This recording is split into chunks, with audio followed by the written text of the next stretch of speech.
ஏசாயா 30 அதிகாரம். பாவத்தோடே பாவத்தை கூட்டும்படி என்னை அல்லாமல் ஆலோசனை பண்ணி என் ஆவியை அல்லாமல் தங்களை மூடிக்கொள்ள பார்க்கிறவர்களும், என் வாக்கை கேளாமல் பார்வோனின் பலத்தினாலே விலக்கவும் எகிப்தின் நிழலிலே ஒதுங்கவும் வேண்டும் என்று எகிப்துக்கு போகிறவர்களுமாகிய முரட்டாட்டமுள்ள புத்திரருக்கு ஐயோ என்று கர்த்தர் சொல்லுகிறார். பார்வோனுடைய பலன் உங்களுக்கு வெட்கமாகவும் எகிப்தினுடைய நிழலொதுக்கு உங்களுக்கு இலச்சையாகவும் இருக்கும். அவர்கள் பிரபுக்கள் சோபானிலே போய் அவர்கள் ஸ்தானாபதிகள் ஆனேஸ் மட்டும் சேருகிறார்கள்.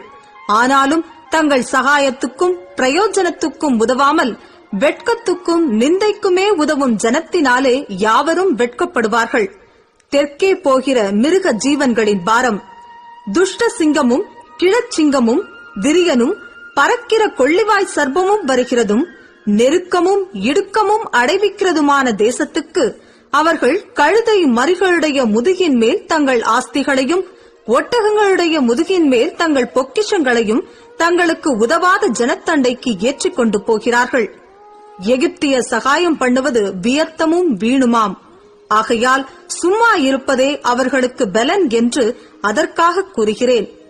இப்பொழுது நீ போய் இது பிற்காலத்துக்கு என்றென்றைக்கும் இருக்கும்படி இதை அவர்களுக்கு முன்பாக ஒரு பலகையில் எழுதி ஒரு புஸ்தகத்தில் வரை. இவர்கள் கலகமுள்ள ஜனங்களும் பொய் பேசுகிற பிள்ளைகளும் கர்த்தருடைய வேதத்தை கேட்க மனதில்லாத புத்திரருமாயிருக்கிறார்கள். இவர்கள் தரிசனக்காரரை நோக்கி தரிசனம் காண வேண்டாம் என்றும், ஞான திருஷ்டிக்காரரை நோக்கி யதார்த்தமாய் எங்களுக்கு தரிசனம் சொல்லாமல் எங்களுக்கு இதமான சொற்களை உரைத்து மாயமானவைகளை திருஷ்டியுங்கள் என்றும், நீங்கள் வழியை விட்டு பாதையினின்று விலகி இஸ்ரவேலின் பரிசுத்தரை எங்கள் முன்பாக இராமல் ஓயப்பண்ணுங்கள் என்றும் சொல்லுகிறார்கள். நீங்கள் இந்த வார்த்தையை வெறுத்து இடுக்கமும் தாறுமாறும் செய்கிறதை நம்பி அதை சார்ந்து கொள்ளுகிறபடியால் இந்த அக்கிரமம் உங்களுக்கு உயர்ந்த சுவரில் விழப் பிதுங்கி நிற்கிறதும் திடீரென்று சடுதியாய் இடியப் போகிறதுமான வெடிப்பைப் போல இருக்கும் என்று இஸ்ரவேலின் பரிசுத்தர் சொல்லுகிறார். அவர்களை அவர் தப்பவிடாமல் உடையும்படி குயக்கலத்தை நொறுக்குவது போல அவர்களை நொறுக்குவார். அடுப்பிலே நெருப்பு எடுக்கிறதற்கும் குளத்திலே தண்ணீர் மொள்ளுகிறதற்கும் நொறுங்கின துண்டுகளில் ஒரு ஓடாகிலும் அகப்படாதே போம். நீங்கள் மனம் திரும்பி அமர்ந்திருந்தால் ரட்சிக்கப்படுவீர்கள். அமெரிக்கையும் நம்பிக்கையுமே உங்கள் பலனாயிருக்கும் என்று இஸ்ரவேலின் பரிசுத்தராயிருக்கிற கர்த்தராகிய தேவன் சொல்லுகிறார்.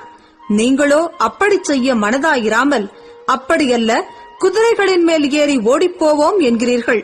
அப்படியே ஓடிப்போவீர்கள். வேகமான வாகனங்களின் மேல் ஏறிப்போவோம் என்கிறீர்கள். அப்படியே உங்களை துரத்துகிறவர்கள் வேகமாய் துரத்துவார்கள். நீங்கள் மலையுச்சியின் மேல் ஒரு கம்பத்தைப் போலவும் மேட்டின் மேல் ஒரு கொடியைப் போலவும் மீந்திருக்க மட்டாக ஒருவன் பயமுறுத்த 1000 பேரும் 5 பேர் பயமுறுத்த நீங்கள் அனைவரும் ஓடிப்போவீர்கள். ஆனாலும் உங்களுக்கு இறங்கும்படி கர்த்தர் காத்திருப்பார். உங்கள் மேல் மனதிருகும்படி எழுந்திருப்பார். கர்த்தர் நீதி செய்கிற தேவன். அவருக்கு காத்திருக்கிற அனைவரும் பாக்கியவான்கள். சீயோனைச் சேர்ந்த ஜனங்கள் எருசலேமில் வாசமாயிருப்பார்கள். இனி நீ அழுது கொண்டிராய். உன் கூப்பிடுதலின் சத்தத்துக்கு அவர் உருக்கமாய் இறங்கி அதை கேட்டவுடனே உனக்கு மறு உத்தரவு அருளுவார். ஆண்டவர் உங்களுக்கு துன்பத்தின் அப்பத்தையும் உபத்திரவத்தின் தண்ணீரையும் கொடுத்தாலும் உன் போதகர்கள் இனி ஒருபோதும் மறைந்திருக்க மாட்டார்கள். உன் கண்கள் உன் போதகர்களை காணும். நீங்கள் வலதுபுறமாய் சாயும் போதும் இடதுபுறமாய் சாயும் போதும் வழி இதுவே, இதிலே நடவுங்கள் என்று உங்களுக்கு பின்னாலே சொல்லும் வார்த்தையை உங்கள் காதுகள் கேட்கும். உன் சுரூபங்களை மூடிய வெள்ளித்தகட்டையும் உன் விக்கிரகங்களின் பொன் ஆடையாவரணத்தையும் தீட்டாக எண்ணி அவைகளை தீட்டுப்பட்ட வஸ்திரம் போல எரிந்துவிட்டு அதை சீ போ என்பாய். அப்பொழுது நீ நிலத்தில் விதைக்கும் உன் விதைக்கு அவர் மழையையும் நிலத்தின் பலனாகிய ஆகாரத்தையும் தருவார். அது கொழுமையும் புஷ்டியுமாயிருக்கும். அக்காலத்திலே உன் ஆடு மாடுகள் விஸ்தாரமான மேய்ச்சலுள்ள ஸ்தலத்திலே மேயும். நிலத்தை உழுகிற எருதுகளும் கழுதை மறிகளும் முரத்தினாலும் தூற்றுக்கூடையினாலும் தூற்றப்பட்ட ருசியுள்ள கப்பிகளை தின்னும். கோபுரங்கள் விழுகிற மகா சங்காரத்தின் நாளிலே உயரமான சகல மலைகளின் மேலும் உயரமான சகல மேடுகளின் மேலும் ஆறுகளும் வாய்க்கால்களும் உண்டாகும். கர்த்தர் தமது ஜனத்தின் முறிவை கட்டி அதன் அடிக்காயத்தை குணமாக்கும் நாளிலே சந்திரனுடைய வெளிச்சம் சூரியனுடைய வெளிச்சத்தைப் போலவும் சூரியனுடைய வெளிச்சம் 7 தனையாய் 7 பகலின் வெளிச்சத்தைப் போலவும் இருக்கும். இதோ கர்த்தருடைய நாமம் தூரத்திலிருந்து வரும். அவருடைய கோபம் எரிகிறதும் கனன்று புகைகிறதுமாயிருக்கும். அவருடைய உதடுகள் சினத்தால் நிறைந்து அவருடைய நாவு பட்சிக்கிற அக்கினி போல இருக்கும். நாசம் என்னும் சல்லடையிலே ஜாதிகளை அரிக்கும்படிக்கு அவர் ஊதும் சுவாசம் கழுத்து மட்டும் எட்டுகிற ஆற்று வெள்ளத்தைப் போலவும் ஜனங்களுடைய வாயிலே போட்டு அலைக்கழிக்கிற கடிவாளத்தைப் போலவும் இருக்கும். பண்டிகை ஆசரிக்கப்படும் ராத்திரியிலே பாடுகிறது போல பாடுவீர்கள். கர்த்தருடைய பர்வதமாகிய இஸ்ரவேலின் கன்மலை அண்டைக்கு போக நாகசுரத்தோட நடந்து வருகிற போது மகிழ்கிறது போல மகிழ்வீர்கள். கர்த்தர் மகத்துவமானவர்.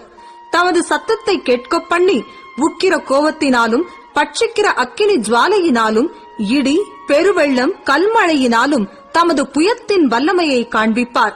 அப்பொழுது தண்டாயுதத்தினால் அடித்த அசீரியன் கர்த்தருடைய சத்தத்தினாலே நொறுங்குண்டு போவான்.